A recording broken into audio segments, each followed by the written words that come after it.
नमस्कार. तर बघूयात दुपारनंतरचे ताजे सोयाबीन मार्केटचे बाजारभाव.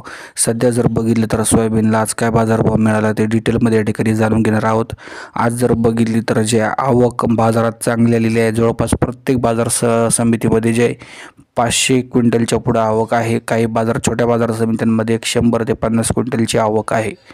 एकंदरीत जर बघितलं तर आज जर बघितलं तर जे अमरावतीमध्ये सोयाबीनला 4,300 रुपये सरासरी बाजारभाव मिळालेला आहे.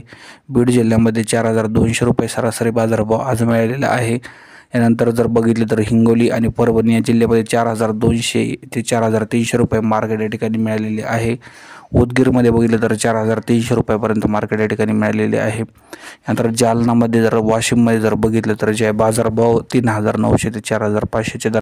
यानंतर जर बघितलं तर ज्या इकडं पुण्यामध्ये 4,000 ते 4,300 रुपये, नाशिकमध्ये 4,400 रुपये. यानंतर जर बघितलं तर इकडं नागपूर, धुळे, नंदुरबारमध्ये 4,300